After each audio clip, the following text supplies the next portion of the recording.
Malam RF Listen, kembali lagi dengan kami di Rewatch Film. Kali ini kami telah merekap alur film The Rising Hawk. Segera subscribe dan yuk kita mulai alur filmnya. Film dimulai di sebuah pegunungan, terlihat sebuah keluarga dengan dua anak bernama Ivan dan Maxim. Di sana ibunya bernama Rada memberikan kalung lambang keluarga mereka. Beberapa tahun kemudian mereka berdua sudah dewasa. Maxim menyapa teman pandai besinya yang bernama Petro. Sedangkan di desa ada satu warga yang mengeluh tentang tugar kepada Zahar. Zahar menyuruh Ivan dan Maxim mengawal tugar di pemburuan beruang dan mengajaknya ke pertemuan dewan desa. Ketika di hutan tiba-tiba muncul seorang wanita berkuda menerjang Maxim bernama Mairos yang merupakan anak dari tugar. Namun Mairos terjatuh ke sebuah lubang lalu membunyikan terompet. Maxim yang mendengar suatu terompet itu langsung menghampirinya.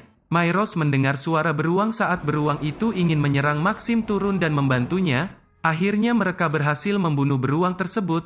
Kemudian Ivan dan yang lainnya datang dan membantu mereka naik. Tugar memberitahu Maxim apa hadiah yang diinginkan. Maxim hanya mengatakan ingin mengundang Tugar ke pertemuan dewan desa. Malam harinya Mairos terkejut karena Maxim berada di kamarnya. Maxim mengajak Mairos untuk datang ke pesta dan Maxim pun menyetujuinya. Mereka langsung pergi menuju pesta. Saat di pesta Maxim memperkenalkan Mairos kepada ayah dan ibunya. Esok harinya Paman Korun dan Rada bersiap melakukan perjalanan. Setelah itu Petro mengajak Maxim dan Ivan pergi berburu. Ketika di tengah hutan mereka menemukan warga bernama Austa. Ia memberitahu bahwa di desa Korun ada pasukan yang membakar semuanya.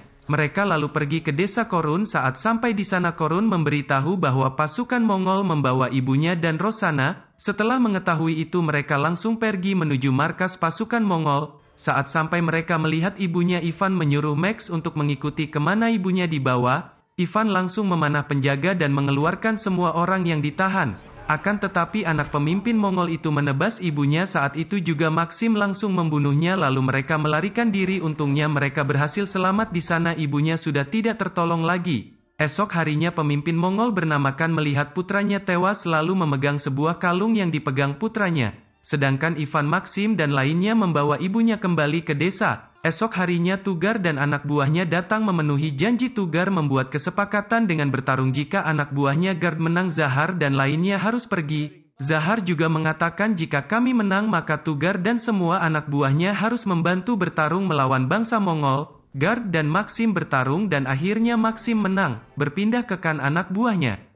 Bernama Merke memberitahu kalau kalung itu berasal dari suatu desa di sisi gunung. Kan pun menyuruh mereka pergi ke desa itu, berpindah ke rumah Tugar. Kan beserta anak buahnya menyandra Mairos untuk mengetahui pemilik kalung tersebut. Setelah itu Gard datang ke desa Tuh Liao untuk memberitahu bahwa pasukan Mongol menyerang rumah Tugar. Mendengar itu Zahar menyuruh Maxim membawa beberapa orang untuk pergi menyelamatkan Tugar. Saat mereka masuk semua pasukan Mongol yang pura-pura tewas mengepung mereka. Setelah itu pertempuran terjadi. Namun akhirnya mereka semua bisa membunuh pasukan Mongol. Saat di tengah hutan mereka melihat Kan dan pasukannya. Maxim berlari mendekat dan melempar kapaknya. Namun sialnya Ivan terkena panah beracun di lehernya. Saat sampai di desa Tuh Liao tiba-tiba Ivan terjatuh dan akhirnya Ivan tidak bisa terselamatkan karena racun pada panah tersebut. Semua warga berkumpul. Zahar memberitahu bahwa pasukan Mongol sudah mendekat. Tiba-tiba Maxim naik dan memberitahu mereka untuk berjuang bersama-sama melawan pasukan Mongol. Mereka mempersiapkan semuanya dan menunggu kedatangan pasukan Mongol. Esok harinya saat pasukan Mongol sampai di lembah mereka mengeluarkan jebakan hingga banyak pasukan Mongol terjatuh.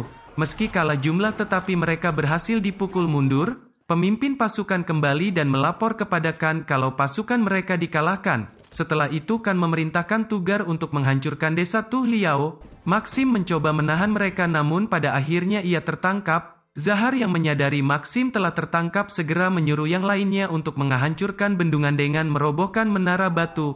Ketika mereka ingin menghancurkan bendungan pasukan Mongol berdatangan. Pasukan Mongol terus memanahi mereka. Banyak warga yang tewas terkena panah namun Petro terus menarik tali pengikat menara batu sendirian. Saat menara batu roboh bendungan itu pun hancur membuat pasukan Mongol tenggelam terseret air. Sedangkan Tugar, Kan dan beberapa anak buahnya yang tersisa menyeret Maxim naik ke atas batu. Kan menyuruh Tugar untuk membunuh Maxim akan tetapi Tugar malah melepaskan ikatannya dan membunuh anak buah Kan. Namun akhirnya Tugar terbunuh saat melawan Kan. Lalu Kan menyerang Maxim. Saat Kan ingin membunuh Maxim, Maxim menyerang Kan dan membunuhnya. Setelah itu Maxim menghampiri ayahnya, namun di sini ayahnya tewas karena terkena panah. Akhirnya Maxim dan Mayros memulai hidup barunya dengan damai, dan film pun berakhir.